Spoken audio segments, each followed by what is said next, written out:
Scums, welcome back. Feels like it's been forever since we've done one of these. I missed a week and then we had a bye week. It's good to be back with you guys. It's good to be back in the horn. It's good to finally have a Duke football home game for the first time in legit like a month. It's been a long time coming, so it might be a little bit rusty, but we'll shake it off. Coming off a hell of a win last week against the Cal Golden Bears. Boys, let's talk about this real quick. We won't go too far into the game because we got other fish to fry, but we got to do our due diligence to recap Cal real quick. Yeah, you talk about staying up all day, 10:30 kick, hanging on all night. Duke gets down big early, just like they do. But then, just like they've also done all year, they came right back, 10-point lead at halftime. I mean, it's impressive to see a team score 31 points within like 11 minutes, and that's what Duke was like getting on Saturday night. So shout out the offense, but the defense, man, I think that's the real story, and just want to give those guys their flowers. Shout out the veterans that were leading that group, helping get those young guys shaped up and getting them lined up and helping them get those plays in. And then shout out to those young fellas. I know we're going to touch on them, but damn, man, that was fun to watch. Just an That ass was whooping. fun. Yeah, I mean, that was a that was a game that could have gotten away from Duke and been a vintage Duke game, like really quick. And I that was wild to rattle off 38 straight points. And then, like Noah said, defensively, like a lot of young guys stepped up. Offensively, they looked like dominant, like they always have. Um, ACC after dark, it if you could have seen us after the first quarter, we were all rightfully, by the way, Here we go. rightfully worried. But Duke proved us all wrong and did the little things they have to do. So, Well, one thing that we talked about a lot earlier in the season that we were upset about was last year, Duke's defense, Duke's offense. And then earlier this year, it was like Duke's offense, Duke's defense. We were like, if only they could find a way to like get in the middle and complement each other. And boys, they've done that. I mean, their offense has been clamps. Like ever since like second half against NC State, their defense has been legit. Mhm. And the offense has been beyond explosive. I mean, you look at it early, Duke, similar to the state game. Uh, Duke goes down 21-7 early and then goes on to score 38 unanswered to win 45-21. 38 unanswered points against a conference opponent. And it's not like they're playing Boston College or Carolina. The Cal's not terrible. That's pretty unreal. Getting into some numbers on offense, Darian was again another majestic performance, 22 of 30 for 265 yards, two TDs.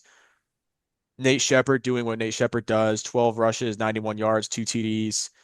Castle doing what he does, 10 carries, 28 yards, two TDs. Here's a guy that we probably haven't talked about enough this season who has been absolutely popping off. And shout out to our guy, his dad, Quishon Brown. The Pride Oh my, VF. oh my God. Quishon Brown has been unreal this year. He was catching, and I tweeted this. I love Darian Mensah. I wouldn't mind seeing slightly fewer hospital passes to uh, Queso. We could throw them to a few other people, mix them in, Yeah, don't throw all your hospital passes to Queso. That's all I'm asking.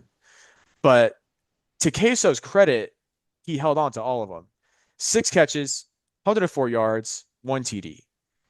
I had a feeling that he could be special. I remember so clearly last year against State in Raleigh. He had like that one catch on the sideline and he just got popped. And they almost called targeting, but like took it back. And he held on to it. That's when I was like, oh wow, like this kid's gonna be something. And we saw that time and time again against Cal. Just pop after pop after pop and rough catches, and he held on to all of them.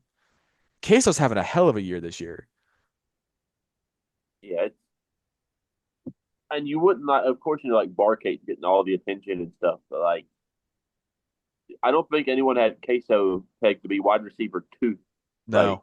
this point in the year. Yeah. It's he's been impressive all year long, and he's pretty like he's a vocal leader, it seems like as well. Sometimes you kind of feel like might be a little more reserved, but he gets amped up out there. And like I like the guys that show, I mean, you need the guys that are calm, cool, and collected as well. But the guys that get amped up show the emotion, like that's important too.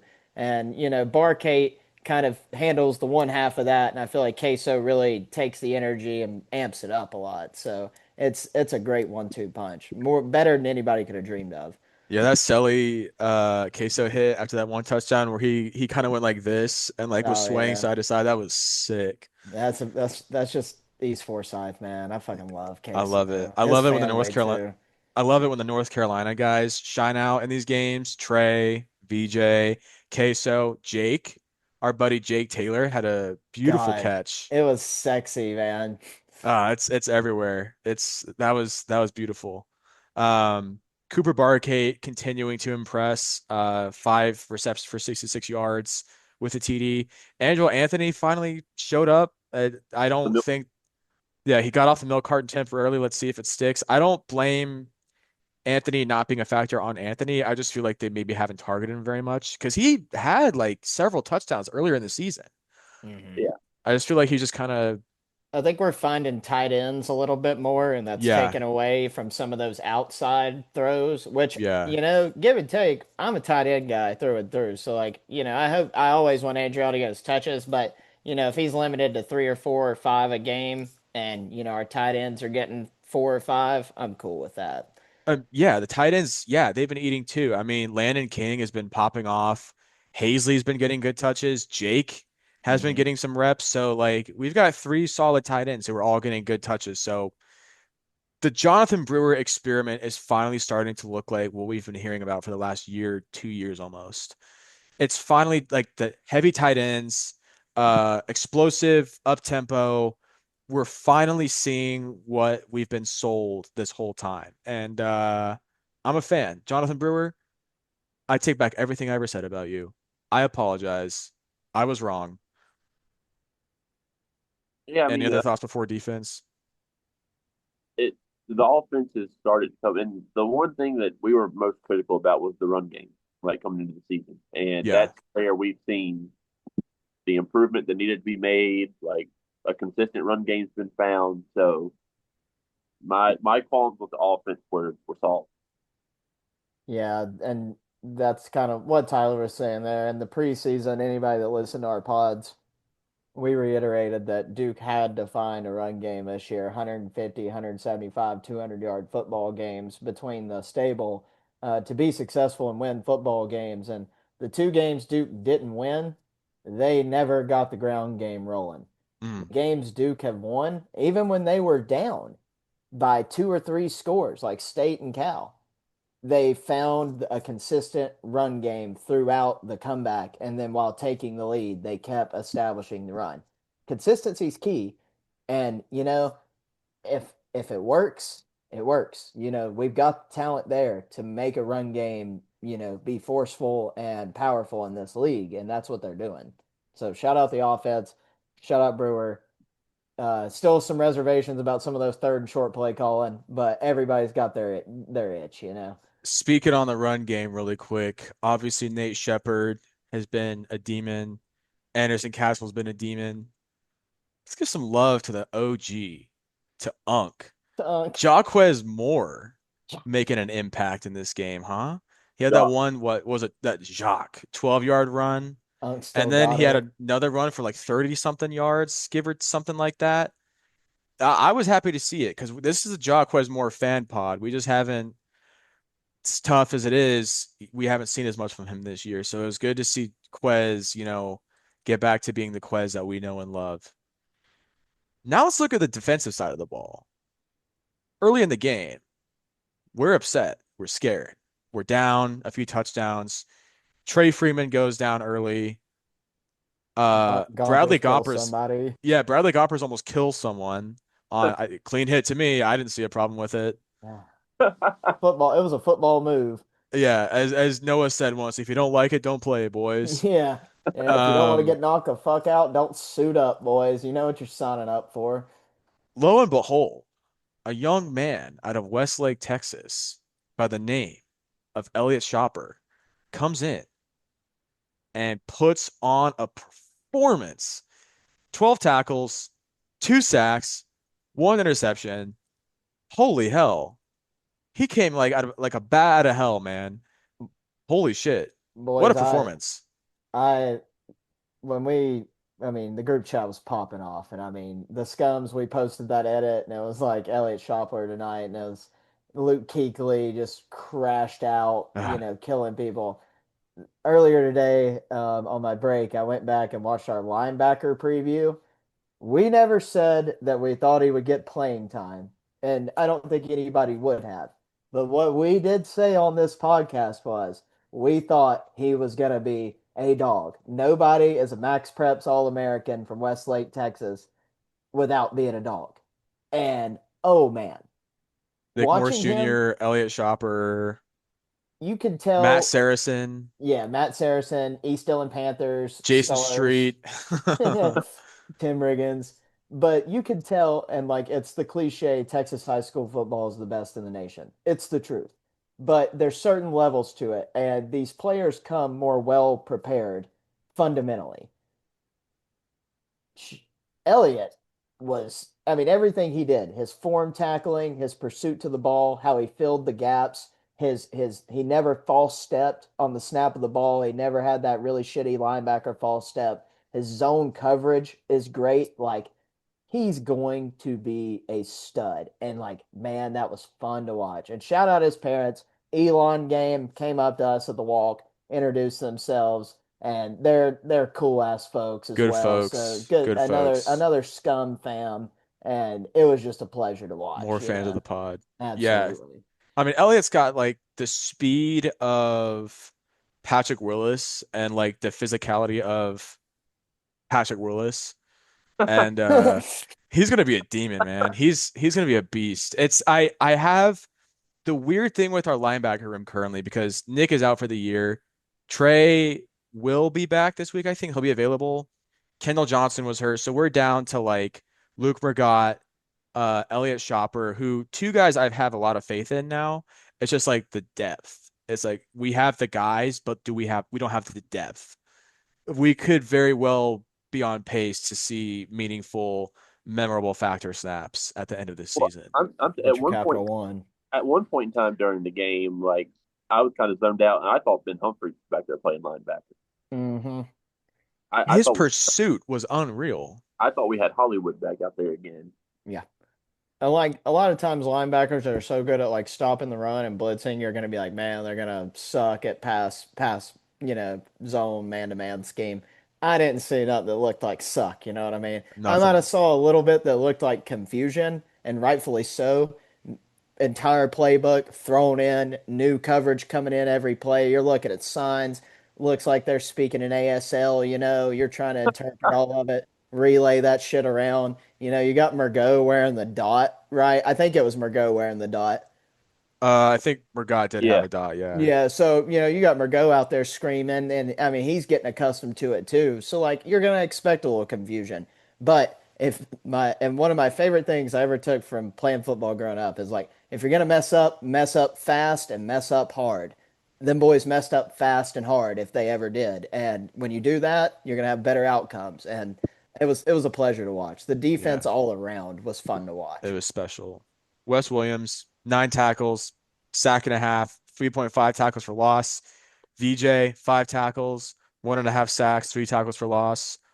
Murgatt and Stone both had 6 tackles. Rivers and Musa Kane and I'm sorry, I'm gonna butcher this pronunciation because there's not the ear thing on Duke's website for this guy. Andrew Pel- Pellicata, You Pelachard. nailed it the first one. Pellicata, Hmm. an interception. All 3 guys had interceptions. Wait, 4 picks total? We had 4 picks? That's insane. Hmm. Wow. Yeah, Yeah. we were flying all over the place. JKS was seeing fucking ghost. Well, but and the thing is, that's what happens when your defensive line finally starts to pressure a quarterback. The Or interior, yeah, especially. when a quarterback doesn't have 7 hours to pick apart four redshirt freshman cornerbacks, that's what happens.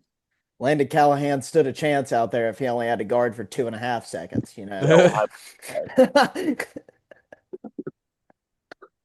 Yeah, Oh man. Well, so get into this. 7 penalties for 63 yards. Still a work in progress, getting the penalties cleaned up a little bit. But you know what? I'll take 10 penalties for 400 yards if that means our defense is going to play like this every week. I don't give a shit how many penalties we get if we're playing like this.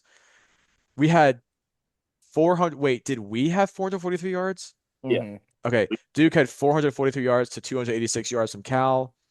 5 for 11 on third downs for both teams. Injuries, again, we touched on this lightly. Freeman and Kendall Johnson are both expected to be able to play this week. That doesn't necessarily mean they will.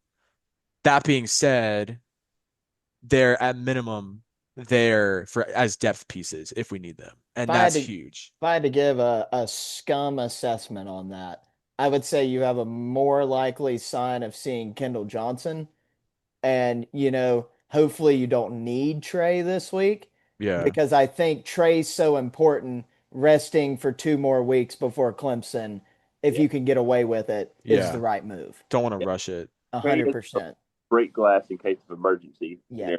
We got KJ Spot got on. hurt what 3 weeks ago State. now, so State, yeah. So almost a month. yeah, his injury was kind of similar to Trey, if I'm not mistaken. Some in the shoulder, I believe. It was a leg thing because he was Oh, in a leg boot on after the him. game. Gotcha. But yeah, I mean, similar situation though. Not like a terrible, terrible injury, but takes about a month.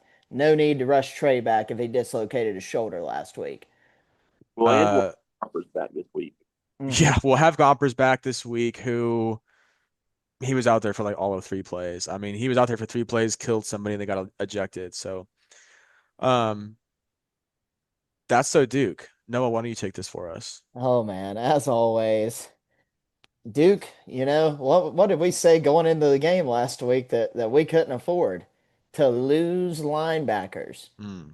Well, that's so Duke because Trey Freeman pops his shoulder out of place. That thing's laying on the ground like poor old Slink or whatever, from Toy Story. And his poor old shoulders just all out over the place. And we're like, oh no, that's not good. We're like Tyler said earlier, we're getting real close to walk-on snaps. And then the next drive, very next drive, Bradley Gompers launch off the feet. Yeah, Just, I mean, textbook. You look it up in Webster targeting, they show that picture. They're like, can't do this. And, he was playing hard. And us here, we're CTE, we're pro CTE. So, we're Whoa. not advocating for the violence that the players do like later in life, but we're not skull cap people. We're helmets only, and no guardian caps here. So that's so Duke. But Elliott, Murgott, dogs. I, We I, just I think it was dogs. you that tweeted out during the game, like when that happened. No, I We're think gonna have to put the fucking Blue Devil at linebacker. That should get like 143 likes. like it was bad.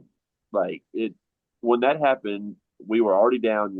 Cal was driving. At that point in time, the game could have just been whatever. Well, you gotta think, dude. What To the happens if we lose one more? yeah, like we could have been in that spot and said, all right, we're on to the bye week. Cal, we'll just chalk this up as a loss, whatever. We'll go down 28-7, and then I don't know what happened or who got a hold to, but someone on the defense did something to ignite a spark, and they just started rolling. I thought damn Elliott well that bag shaper. Jeremiah Haley would have to like take his jersey and flip it inside out to become number 58 and then learn how to play linebacker all over again. Danny Doyle, is that you? Ugh. God, So something kind of urgent that came up just yesterday that we are going to have to address here, and we as Duke fans have seen it before. 2 years ago, actually, a big time football program fires their head coach, and rumors start swirling that a certain former position coach or coordinator who's very familiar with the program, who's now a head coach at Duke University, could be a candidate to fill that position. We've seen this story happen before. Tyler, talk to us about Penn State real quick. well, James Franklin got fired at Penn State. I don't understand the move really, but that's a whole topic for a different thing. But like, if you look, oh man, he's on big boards and stuff. And look, I know PTSD, Duke fans. Trust me, we've been there. Like Jamie said, I'm sick to my stomach right now. I mean, I even players, man. I think this is a completely different scenario. Like A&M, I feel like Elko had never been a head coach. I feel like A&M shipped Elko off to be a head coach somewhere to come back eventually. Like, and everyone here at Duke, when Elko got here, everyone said he's going to A&M eventually. It's how he handled it that sucked, but everyone knew like he was going back. Mhm. I don't. I'm not gonna say Manny's not gonna go to Penn State, but I don't think Manny is Penn State's guy. Like Elko was A&M's guy. I don't think it's to say like you're not paying, and this is not to disrespect Manny. I think Manny's a phenomenal coach. He's doing great here at Duke. You're not spending $50 million to buy James Franklin out mid-season and hire Manny Diaz if you're Mhm. Penn State. Again, that's not a knock on Manny. I think this scenario is could Manny go there? Absolutely. Like, he wouldn't. It'd be tough to say no. But I don't think that Manny and Penn State are sitting there eyeing each other back and forth right now, saying, "Hey, when the season's over, I'm hitting the plane and coming up there." Yeah. I we were talking about this earlier, but and Tyler and I were speaking on it a little bit, but I look at it like this. Is there a chance Manny Diaz takes a higher level football job than Duke after the end of this season if we have a successful year? Yes.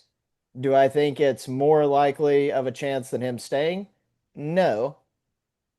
Do I think it's going to be Penn State? Absolutely not. I think Duke fans need to realize there's other gigs out there that are hot seats or already fired that would be an upgrade from Duke. But I don't think, like Tyler was saying, Penn State, Manny Diaz ain't a $50 million man. No offense to Manny Diaz. Love him to death. He's a $50 million human. He's not a $50 million coach. They're looking for a SIG, a rule, I mean, a splash, A John possibly Gruden, possibly an NFL OC or DC. I mean, going and getting somebody like that. They're not gonna fuck around here. a Bill You know. Belichick. James Franklin, Don't, you are a Tar Heel. Penn State, don't take Bill. Let him stay in Carolina, Straight please. trade. He's hashtag building over here. Yeah, give Bill about 5 more years. I'm begging. Yeah, and like to y'all's point, and like we've talked about, the difference between Manny and Elko is Manny has been a head coach before. He Right. had that experience in Miami, kind of left a bad taste in Miami's mouth. They left a bad taste in his mouth. He said it when he came to Duke. He was like, I've done this before. He was like, you learn things. I don't think Manny is going to be in as much of a rush to leave for a bigger program as Elko was. If Manny's wise, which I believe that he is, he understands that, dude, you can stay at Duke forever making 5, 7, $8 million a year. All it takes is winning 8, 9, 10 games, the occasional ACC championship run, maybe a fluke playoff run here and there. The standards are a lot lower here than they are anywhere else to make a living and to make a name for yourself. If he wins 9 games a year for 5 years straight, they'll build a statue outside Wallace Wade. Oh, rightfully so, for sure. Well, Yeah, expectation is the big thing, like you're saying. And, it's not like us approving of Duke's low expectations. It's just kind of the reality of it. 8-4, 9-3, you give me 2 10-2s a decade and a ACC second place and maybe one championship one of these days. I'm not complaining. yeah, like you said, I don't think the two scenarios are remotely the same. Like Elko was itching to get the big time job, and A&M was always going to be like his spot. Just like Elko never unpacked his bags when he moved No. to Durham. people, Well, I should say Apex. there's people rumoring now that like, oh, Elko to Penn State. No, Elko is A&M all the way through. Like that's Yeah, they're I don't like this. understand. I don't fucking understand these Penn State media and fans that think this job is the best thing that's opened in 10 plus years. Like it's not a better gig than A&M. Yeah. There And it's Carolina just opened up a year ago. yeah, but like I mean, we were just talking about that. Like there's a couple of coaches, yeah, you could argue for. But saying like Lane Kiffin's gonna leave Ole Miss No. or fucking what we were just saying right there about Oh, I'm blanking. What did I just say before that? Rule, No, Belichick. Matt Rule's one that would go. But Uh, Texas well, A&M, Elko, like that's not a job, like where you're. It's a lateral move at best. It's low key a downgrade in my opinion. and that's the thing where like there could be some like higher end jobs. Like I don't this would never happen. Say Michigan, say they fire Sharon Moore at the end of the season. Like if Michigan calls Manny, that by the way, I don't think this is happening. But like if Michigan calls Manny, that's a whole different level than Penn State calling Manny. Like Penn State fans might not want to hear this. Virginia Tech and Penn State are a lot closer than Penn State is to Michigan at that level. hmm Like You're spitting right now, Oos. like it's just you're a lot closer to the Virginia Techs of the world, like in terms of job attractability, than you are, to being a Florida State or a Alabama, Ohio State. It's just not remotely the same. hmm So I don't think there's going to be as much like with that to pry Manny away either. Like I think he believes he can win at Duke. I believe Duke will take what it can. Like now, but I will say, if you're Manny, if Penn State calls, you have to listen. If nothing else, you use that for leverage with Duke. Like, and then you kind of put Duke, in a spot where, hey, are you gonna, actually keep your word and keep investing in football? Yeah. What? From what So, we heard, oh, sorry, go ahead. so don't be surprised if like you hear like, oh, Manny Diaz interviewed with Penn State. Like he very well might, and you can't blame him. But that doesn't mean he's taking the job. That could Yeah. very well be a leverage play. And we heard when Elko left and Duke was pursuing their new head coach, and when they hired Manny, that Duke was going to be upping their salary offering to like upper echelon of ACC coaches, meaning whatever Duke is paying Manny is like in the top third of like what ACC schools are paying he's probably top four.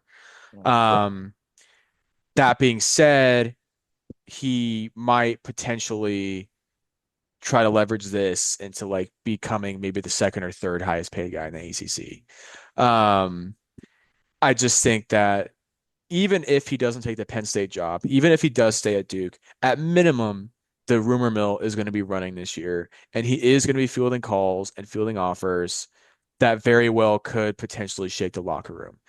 You Yeah. saw what happened in 23, but that was different because Elko did take the job, but the locker room low key just kind of fell apart. I Well, just really hope that doesn't happen this year. I hope the rumor mill doesn't get out of control and like throw the locker room off because Duke is on a hell of a run right now. And I don't want the locker room to just kind of like loosen up and like lose its grip and just fall apart. Well, No go doubt. back to Cutcliffe. Cutcliffe interviewed with Tennessee when he was here. He listened to what they had to say. He didn't take the job, but like he talked to them, and like that's they're going to be there are already a ton of jobs open this year. Arkansas, UCLA, Virginia Tech, Penn State, Oklahoma State, Yeah. Wisconsin probably comes open. Clemson might be, Florida State might be, Auburn might be, Florida might like those are big time jobs. So if you're Manny, like you have to at least listen, but that doesn't mean he's going. Yep. Like I truly believe that he's here. And I'm not saying he's never going to leave, but I don't think he's leaving this year, and he's not leaving for Penn State. Yep. Yeah.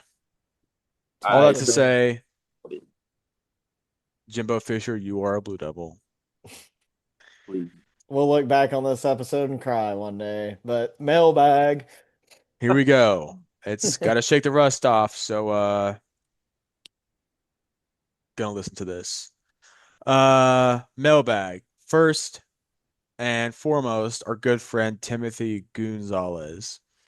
Scums, if ESPN came to your door and told you we're going to give you $1 million to fly to any college game of your choosing and everything is paid for, which college game would you like to go to?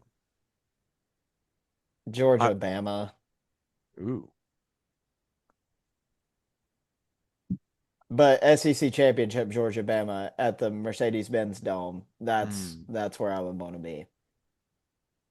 I mean, like obviously the Kibby Dome, just any Idaho home game, like just give me to the Kibby Dome. But Kibby. on a more like real note, probably Texas OU. Like Yeah. get to go down there for the state fair and like be a part of that game.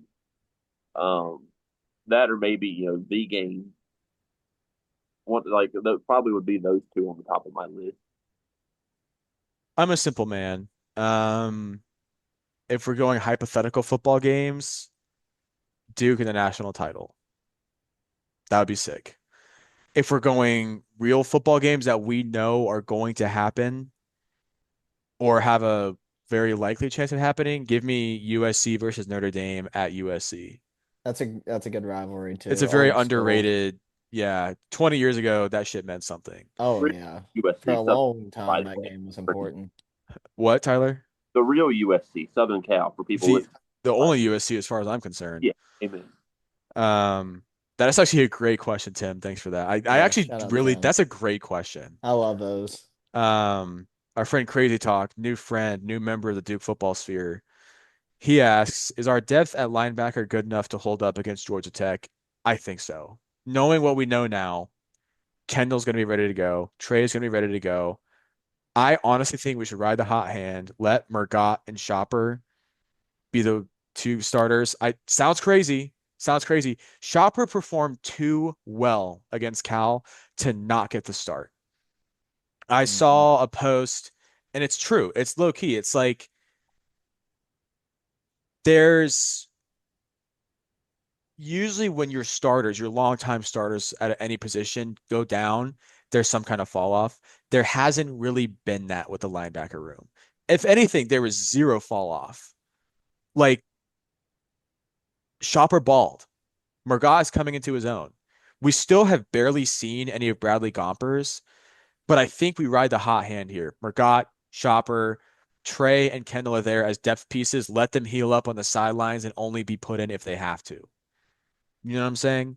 Yeah, Yeah, I'm on the same team. Those two starting, and then KJ and Gompers rotating, and Trey in a glass box break if necessary. Yeah. we'll we'll know for sure about our linebackers this week.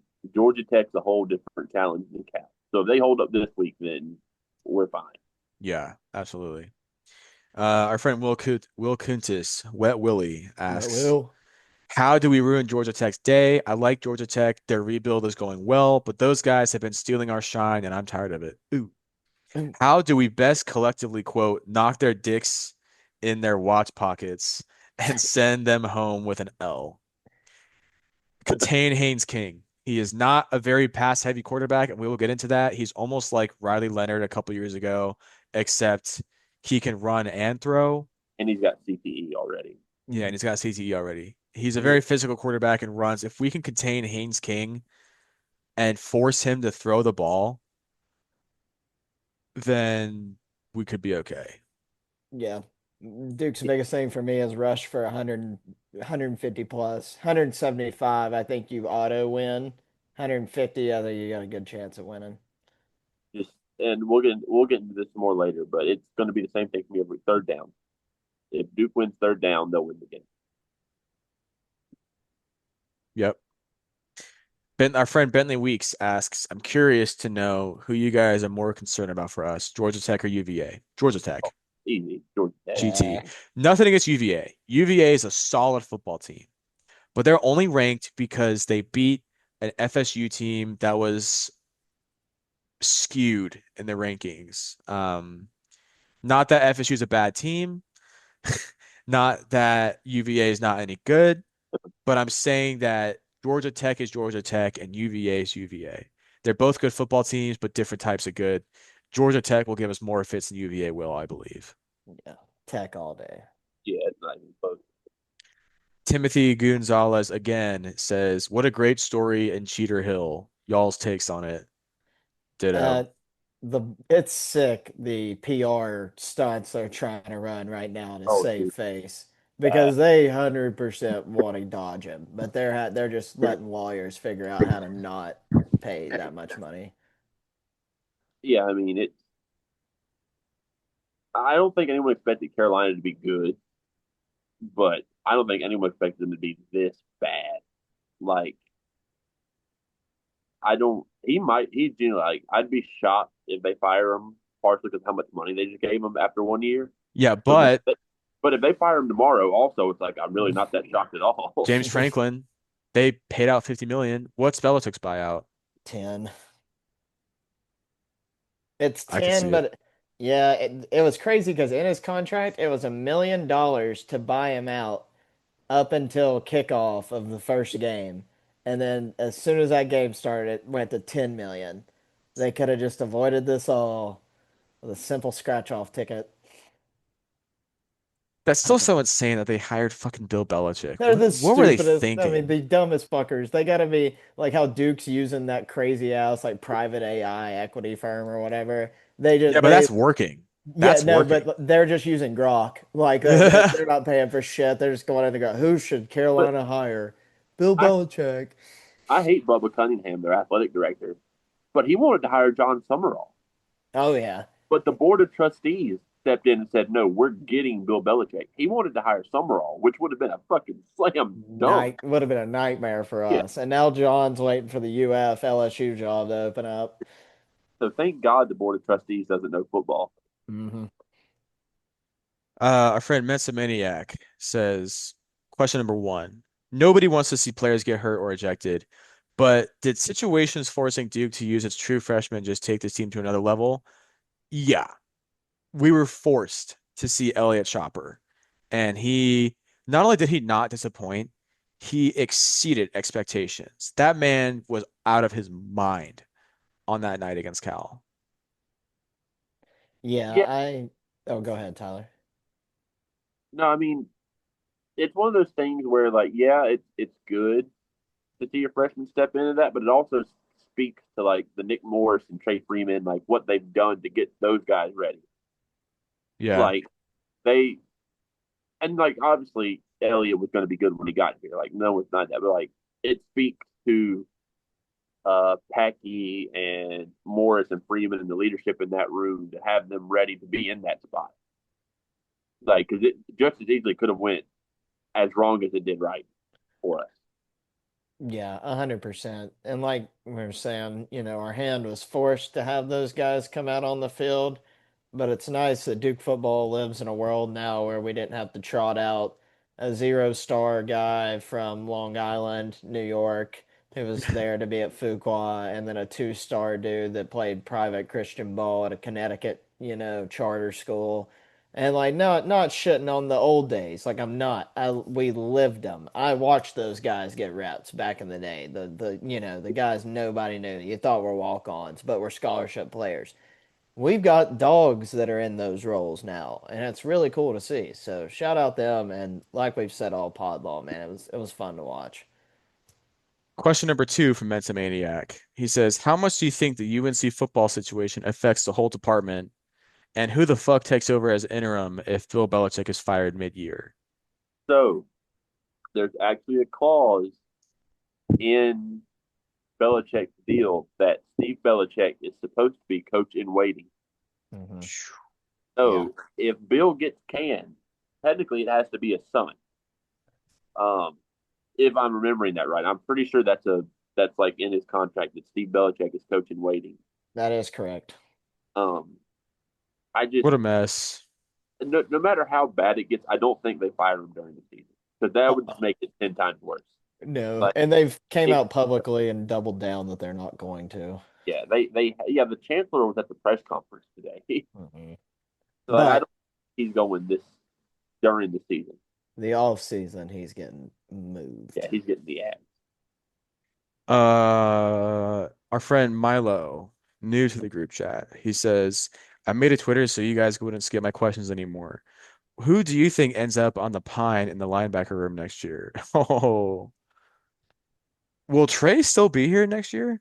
No, I don't think. Trey's gone. He doesn't have anything left. Um, but and like you don't. It depends.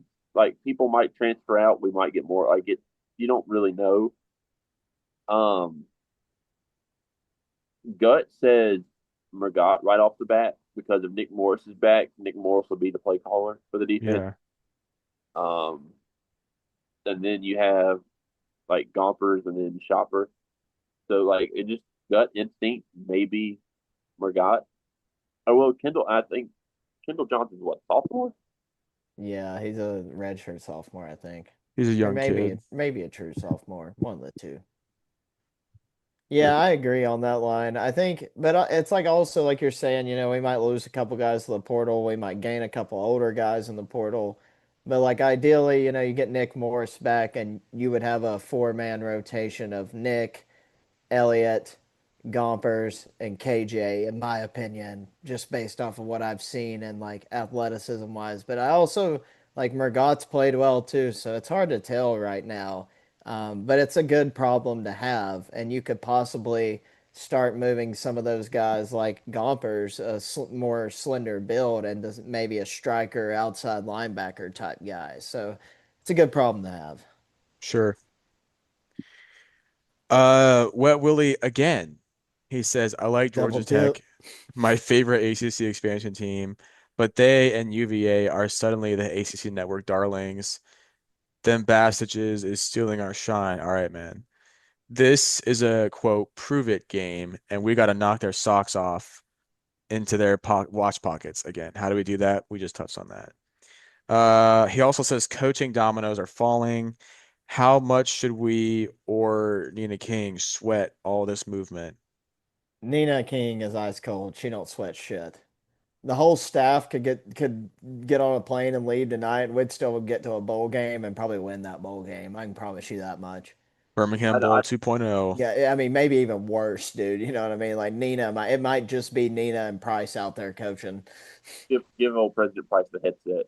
Yeah, and Trip, bro, have Trip up in the booth. Trip Durham, baby. He's God. doing the PA and like hitting buttons and calling plays. Man, remember when we thought he was gone? We were like, damn, this really sucks, actually. Hashtag rip Trip. I was in hell that day. Yeah, I Um, don't think we have to worry at all. Jason Rogers asks, injury report? We've kind of touched Kind of on it. touched on that. There's really nothing like Duke supposedly for most. I mean, Terry Harry, Moore out. yeah, Harry, Nick Harry's Morris Jr., questionable. Harry's supposedly week to week. I just again, I don't know if we see him back this year. Lane Phipps asks, why can't Duke football have nice things? We get into the best position we've had in a decade to make a run at the ACC, true. And now both Penn State and Florida State jobs are essentially busted wide open. Does Manny love Duke, or is he going to accept the bag? I We've think, already, yeah. but I will say this: I Duke's in a spot where now, like, I don't say like losing Manny is like doesn't hurt the program. It's not the nail in the coffin of Duke football that we thought it was when Elko left. Hmm. Like, Yeah. showed confidence to hire another quality head coach after Mike left. So, like, if God forbid he leaves, if Manny leaves, I'm not worried that like all the programs going to 2006 all over again. Yeah, Like, Jason Garrett's in a Slender Man costume in the corner. He's don't you Dude, I fucking told you worry, guys, he boys. referenced Bull Durham in the State versus Notre Dame game. It's the prophecy. He yearns for the 919, dude. He He yearns for the yearns for triangle. Tobacco Road Cafe, Ah, don't we all? the spin dip. Our friend Jin at Bull City Gin asks, can we stay locked in this week with all the speculation about Diaz as a potential candidate for the Penn State job? Ugh, that is what I worry about. Don't let this be UVA 23. Ugh, what a gross game that was, dude. I That was remember that was when when Noah and I first started talking over I remember, Twitter. remember when you first said you were going, I said, "Oh man, never have much luck up there, but hope you do." And then it was just like, man, this place is nice, but this was the worst game of my life. Just a bunch of nothing happening, dude. Oh my God. I We will couldn't even gain a yard. I will say in regards to that, the best way to handle this to kind of just twist the question so we're not answering the same thing 1,000 times is remember like when we talked to Theme and some of those guys, like Cut was honest with them. Cut said, "Yes, I'm talking to Tennessee." Like, no, I'm not going anywhere. Whereas I never once heard anyone say that with Elko. The whole Hmm. time with Elko, he kept trying to, like pull the blind over everybody. Say, "Hey, I'm not going. I'm not going. I'm not going." So, like in terms of the locker room, the best thing to keep that is like, man, just be honest. Hmm. Like, don't Yep. try. They know if you're bullshitting them. Don't try and bullshit them. Yeah. Mensa Maniac asks again, after seeing Malik Murphy get a head coach fired, Can we say last season Brewer was in his bag and we didn't know it, and the first 3 games and 1 quarter was a Malik Murphy experience hangover? This was a Malik Murphy fan pod, and we did a lot of mental gymnastics and copium drinking last year. Some of it justified, some of it maybe not. I personally, my eyes have been opened, and I see that Jonathan Brewer was probably just doing the best he could with what he had in front of him. He was doing the best he could to build a castle out of the Play-Doh that was in front of him. But it turns out the Play-Doh in front of him was actually I'll get y'all bad Play-Doh. I'll get y'all thoughts on this. Yeah, I guess I'm a tad on the opposite. I don't think Malik's a great quarterback by any means. Oh, he's not the reason Oregon State's coach got fired. He's not the reason he got benched at Oregon State. Oregon State, if you've watched any game they've played, they are awful. Every position of the on the field, every aspect of the game, every staff member, like they suck. Worst team, possibly not. I mean, not even in like I mean, power four teams, and even though they're not, but like they're kind of like the worst FBS team. And I don't think Malik is a good quarterback. I think Malik is a serviceable quarterback on a certain team, and that's what he was for Duke. I'm not gonna, ever degrade a season for how it came out. He had his struggles here, but he performed when he needed to, and he could have been much worse because we've seen much worse in our time here. Hmm. I hate what happened at Oregon State and how it fell out. That probably wasn't the right move of the school for him to go to, who was on their third head coach in 3 years.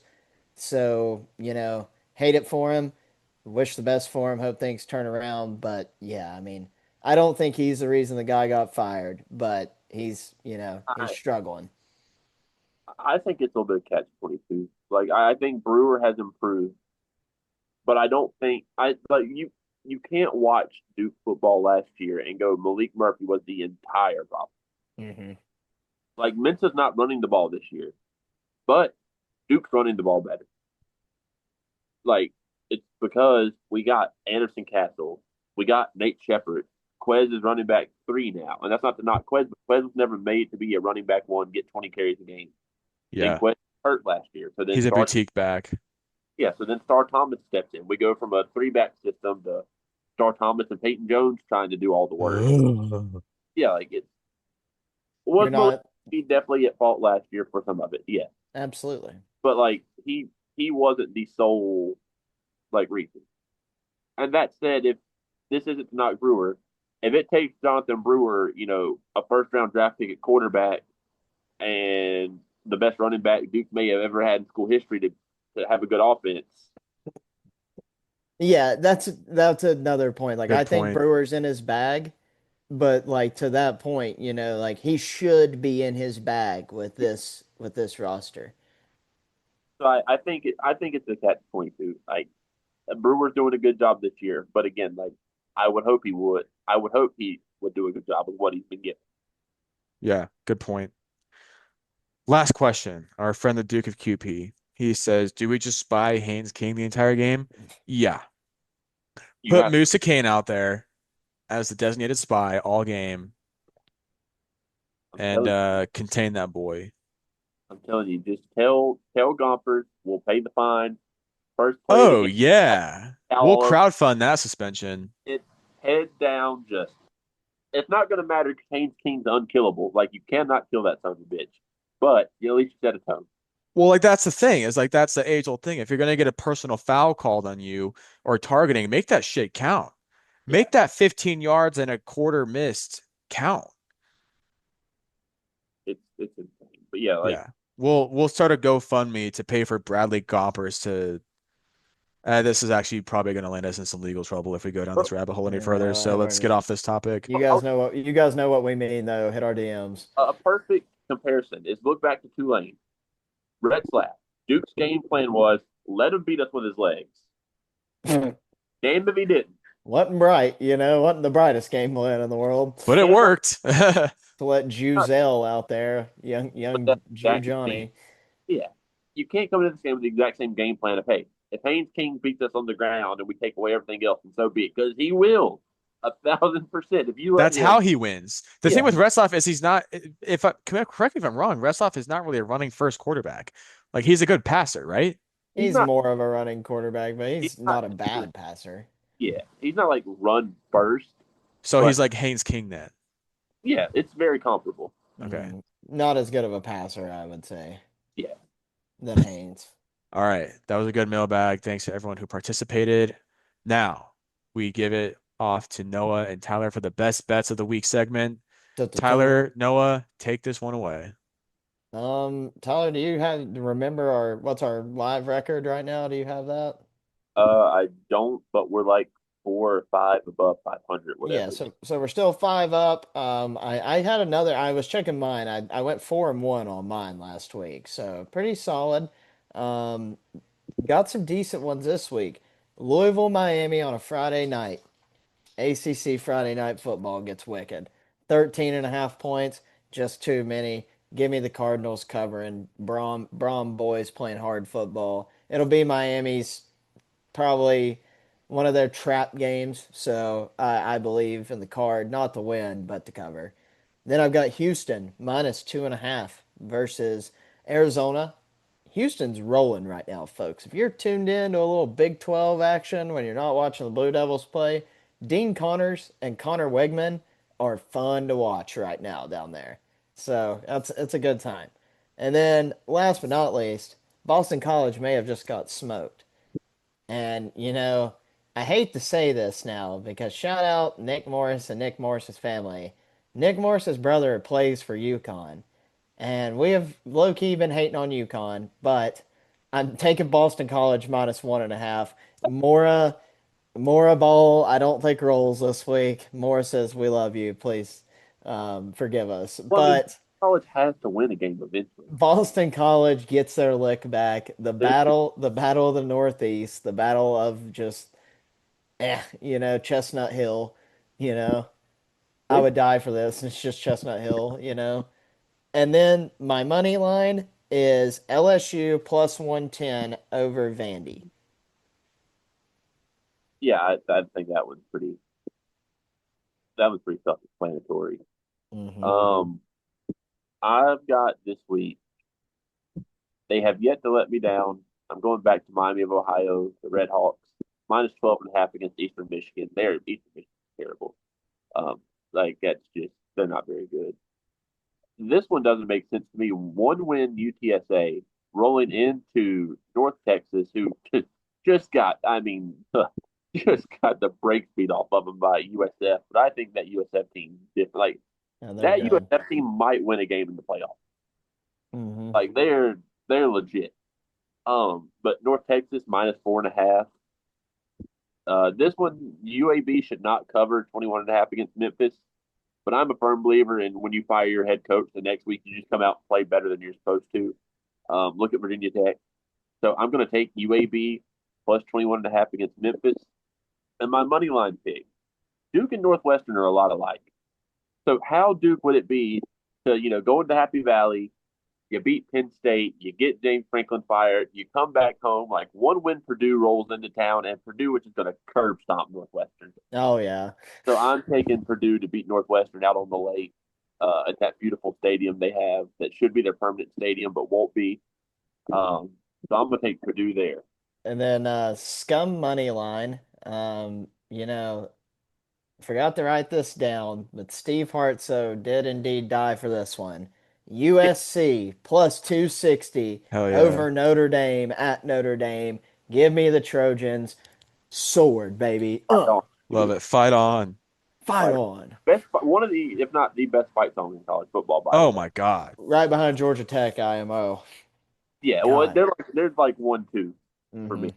They're both up there. Crispy fight songs. I hope Georgia Tech brings their band. I God. do not. Georgia Tech, I one fight song I'm okay if we play because it's a good fight song. let's all email Jeffrey, like start the email chain again. Please welcome Georgia Tech, but nobody else. I want to hear the fight song, Jeffrey. But going out of best bets. So just to kind of give you guys like this Georgia Tech game is very big for Duke, and to tell you why, like the ACC is up for grabs. Well, second place in the ACC is up for grabs. Um, if you look at the ACC standings, like it's a clusterfuck. Simply put, you've got five teams tied for first place right now that don't have a conference call: Miami, UVA, Georgia Tech, Duke, SMU. Oddly enough, UVA doesn't play Miami, SMU, or Georgia Tech. Georgia Tech only plays Duke. Miami only plays like the top five. We're the only team that plays two of the top five left, and we got the better of the two to play, in my opinion. You go to teams tied for second place with one loss: Pitt, Louisville, Cal. Just like we all thought, the middle of the ACC was going to be Clemson, Wake Forest, NC State, Virginia Tech, Stanford, Syracuse, and everyone had North Carolina and Florida State pegged at the bottom of the conference. Um, so like to give you perspective, like this game coming up for Georgia Tech is massive for like not even like Duke for the ACC, but like the ACC in general. Because if Duke falls into that one loss like tier with Pitt and Louisville and Cal, and I'm assuming Clemson beats SMU this week, so SMU too, like it becomes a lot harder to get back up into that fight for first place if you drop this one. Assuming Georgia Tech has to lose two games because they only play four after us. Mm. You can get one back against Virginia, but I just don't think you can lose this game and realistically be in Charlotte. Yeah. But and again, like I think we're all playing for second place. I think Miami is on like a 2013 FSU path through the Yeah, ACC. I can Like see that. I think their closest game is going to be this weekend with Louisville, and they probably still win by like 10 points. We're playing for that ACC at large. Yeah, We're playing for the coastal, baby. but wouldn't it be funny if Duke somehow went like 8-4? Say we win Saturday, we go into Death Valley and win. We lose to UConn, and then we beat Virginia, beat Carolina, lose to Wake Forest in a game that wouldn't matter at that point. We roll into Charlotte at 8-4. We beat Miami. Get the auto bid. Miami misses the playoff.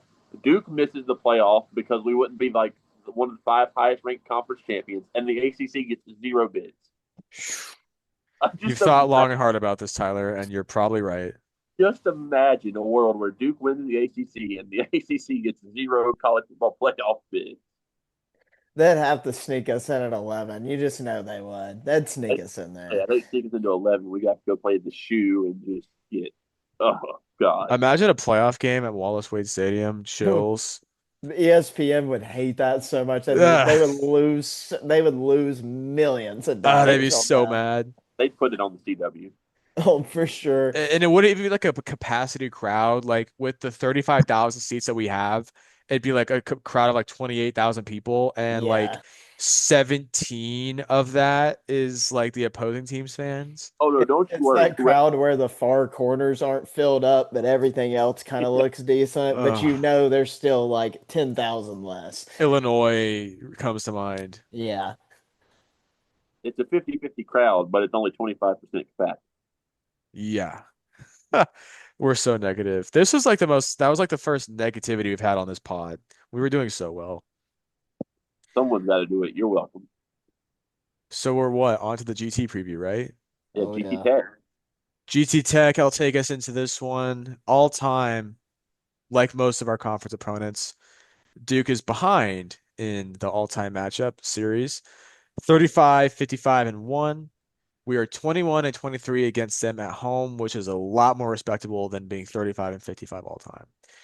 We have a 4-game losing streak against them. And over the last 10 games, Duke is 5 and 5. 3 of those last 4 games, this is interesting, were decided by 10 points or less. The Yellow Jackets seem to give Duke fits, and those games always seem to be weird.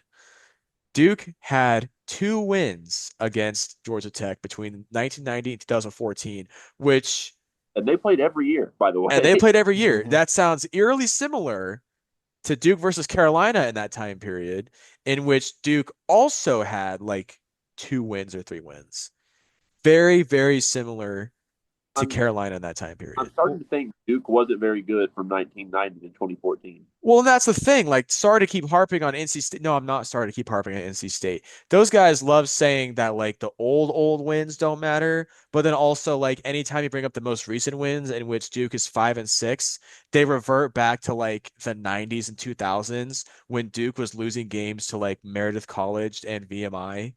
They're Hmm. like, yeah, but like we owned you guys 30 years ago when like you guys were losing uh to like Bishop Sycamore Shaw. High School. So It's just Sycamore mentioned. they're Quick, ridiculous. yeah, quick little Georgia Tech Duke fun fact from our guy BSBL statistician.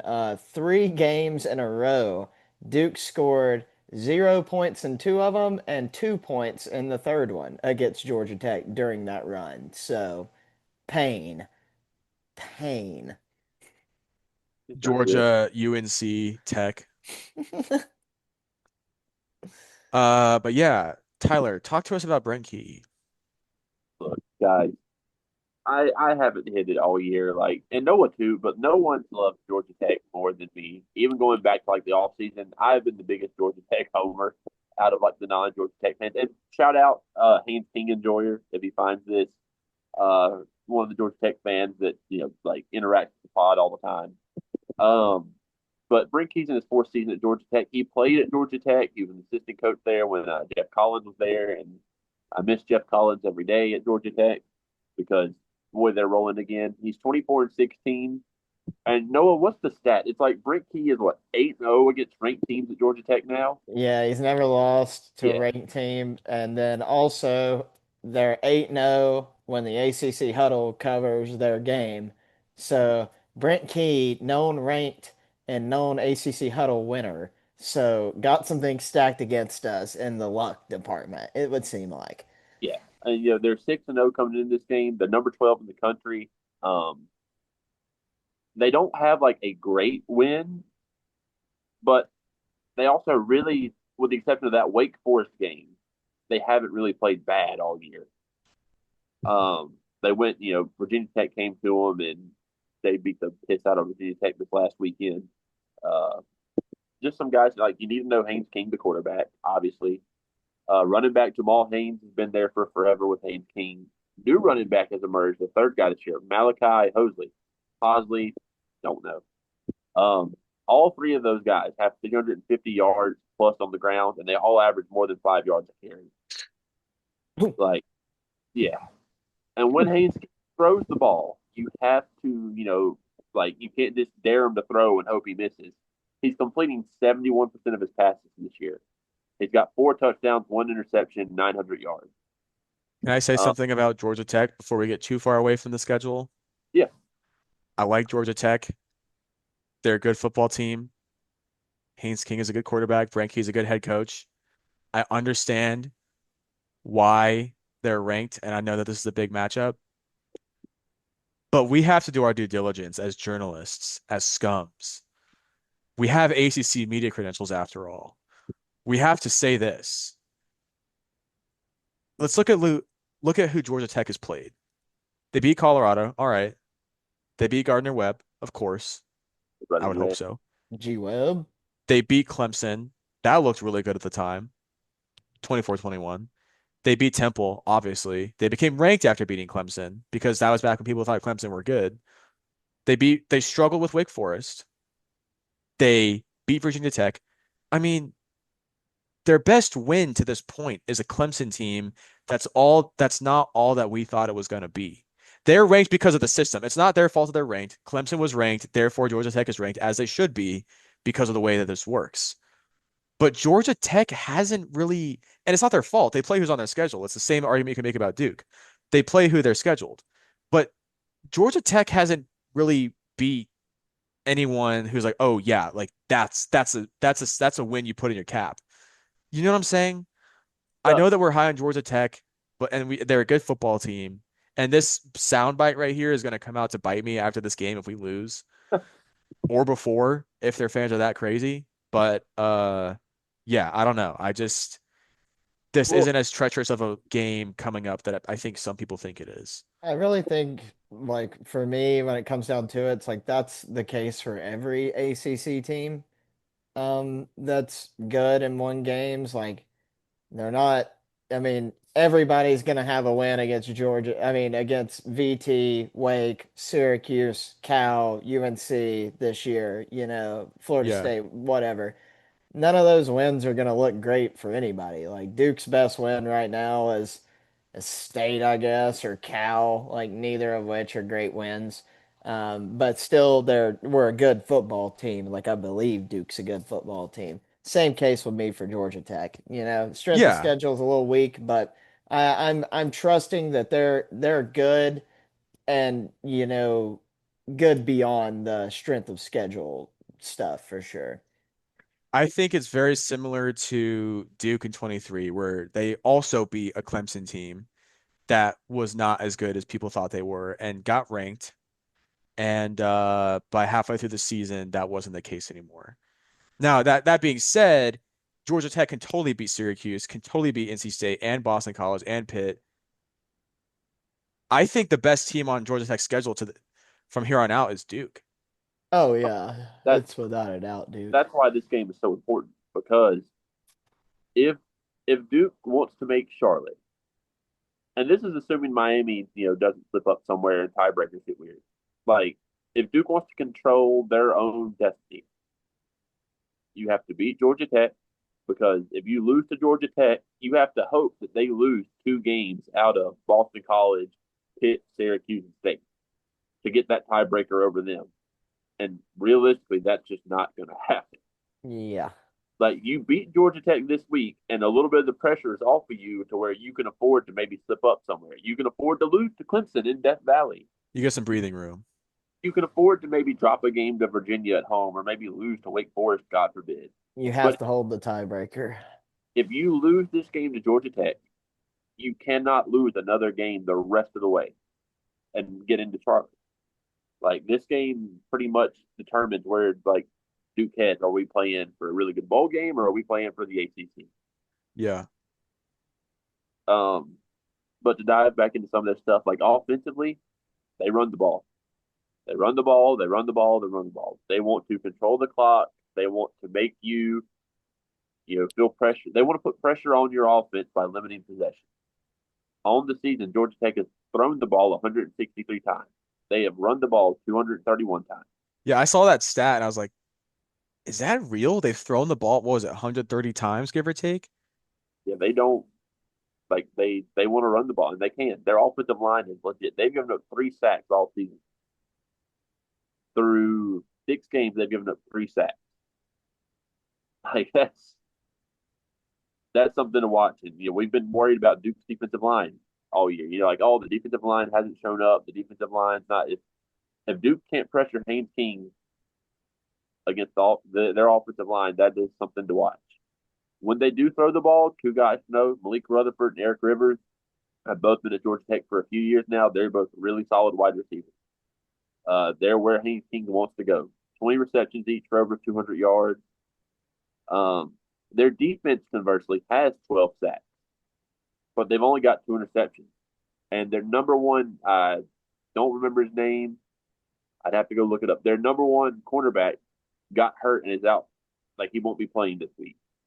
So It's good for us. yeah, and Hmm. some two guys you got to watch on defense. Linebacker Kyle Effort, he'll make an All ACC team. No doubt. Defensive lineman Amontra Bradford has like 4 tackles for loss. Um, just dive into a few more numbers real quick. They score 36 points per game, give up 21. So they're kind of like Duke in the sense of like you look at who they played, they've done what they should. Um, they're the defense that they don't give up a lot of yards. They allow 170 on the ground and give up 188 passing. Which tells me that Duke should lean into the run game. Absolutely. Hammer Well, Shepherd, Hammer Castle. this is this is one of those games where Duke playing fast could hurt Duke Hmm. because if we get like with Georgia Tech, if Georgia Tech's out there grinding 6, 7 minute drives and score a touchdown, and then we go and score a touchdown in 2 minutes, and Georgia Tech goes back out for another 6 minute touchdown drive. We come back out on a 2 minute drive. Like they're just going to keep wearing us down. So you need to run the ball and maybe at times slow down just enough to help your defense out. Third downs are going to be critical. Their offense converts 47% on third down. That is through 6 games, they're converting half the third downs they get. Their defense gives up conversions on 35%, so not elite, but solid. Again, 3 sacks allowed all season. When they get in the red zone, they've scored 24 out of 25 times with 16 touchdowns. Um, Defense, when teams enter the red zone, they've given up scores on 14 out of 18 attempts with 10 touchdowns. The most damning stat of all, and dear God, Duke, if you are listening to this, please, for the love of God, in the first quarter, we all know Duke loves to start slow. Georgia Tech is outscoring teams 49-13 in the first quarter this year. In the third quarter, they are outscoring teams 56-27. So Georgia Tech comes out of the half and to start the game like they are ready. They don't start slow. So Duke, they can't afford to go down 21-7 here with how No. Georgia Tech they're going to run the ball, control the tempo. This is going Yeah, to be a dogfight. Like 100%.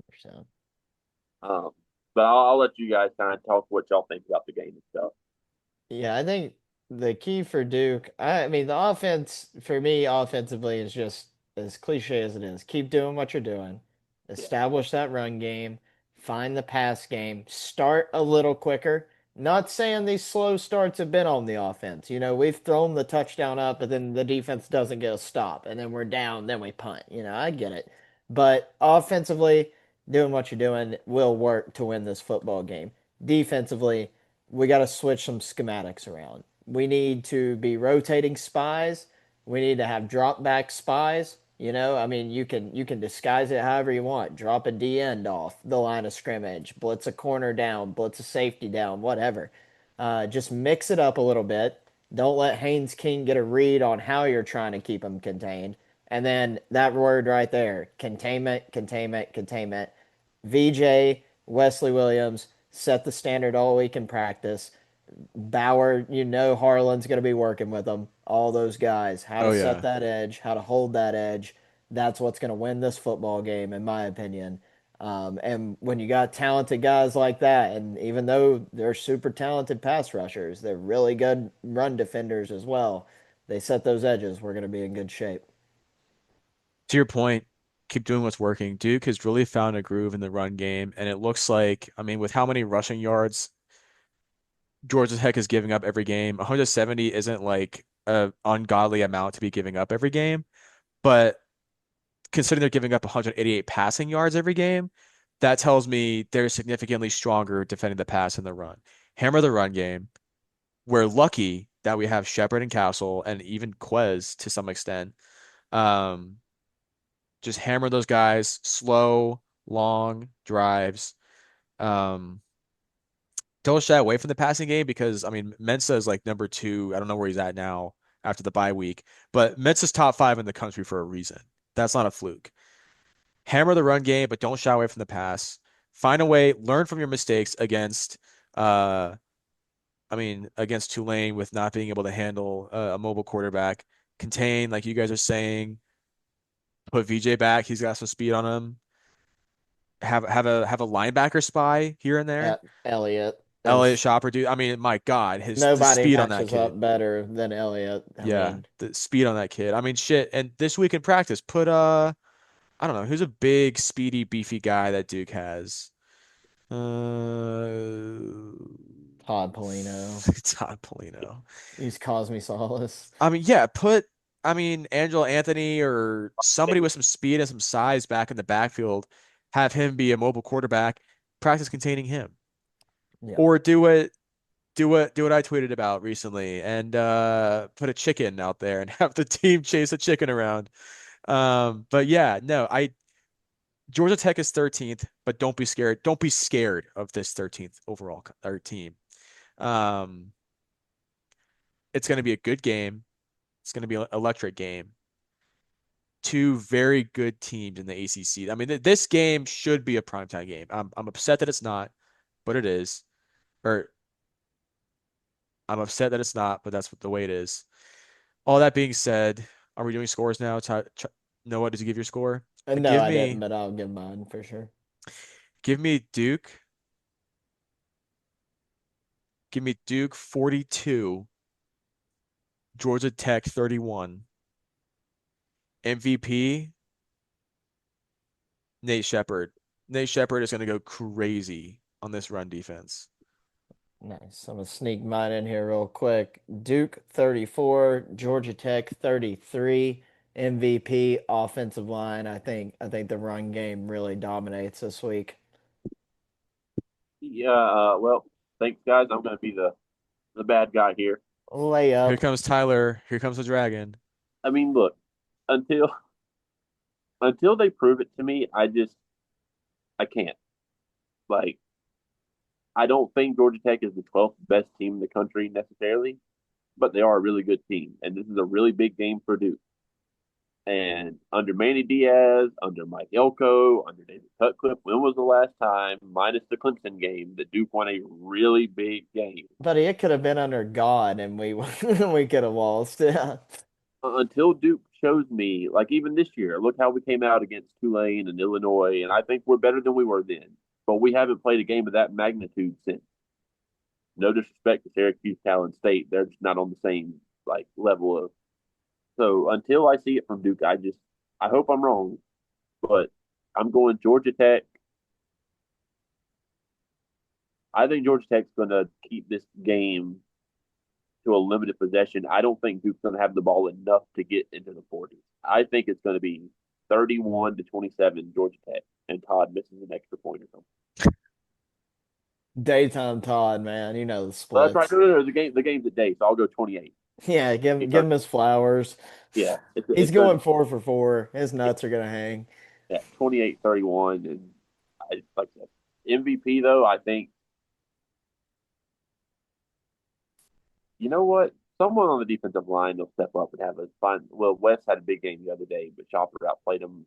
This is going to be. We're going to go look back at this. Call it the Aaron Hall game. The Aaron Hall game. Yeah, he's 55 years old after all. This is a game made for him. Aaron Hall was at Duke when Ted Roof coached. The Desmond Allude, how do you say it? Allude game. Oh, Yeah. Aaron Hall played against I Paul put, Johnson for sure. He was recruited by Spurrier. and that said, Duke. Fuck you, Paul Johnson. Speaking of, Yep. you salty old bastard because you didn't get the job over David Cutcliffe. Imagine if had Paul Johnson gotten the Duke job and we would have ran the triple option for 10 years. Sickening. God, man. Jeff Sims could have been a Duke Blue Devil. Oh God. Well, Well, boys, good pod. good to be back in it. It was a good one. It's good welcome back pod. But yeah, this is a very important game for our Duke Blue Devils. Probably the biggest home game we're gonna have no, definitely the biggest home game we're gonna have all season. Yeah, Well, maybe UVA, depending on how this one Illinois goes. was big, but yeah, please do everything you can to get to Wallace Wade Stadium and support our Blue Devils. This is They a big ain't coming, game. bro. Come by, Scumgate.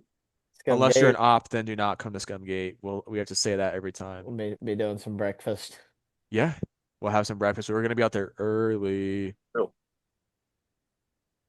All right, we'll see y'all. Thanks for coming out. Stay tuned.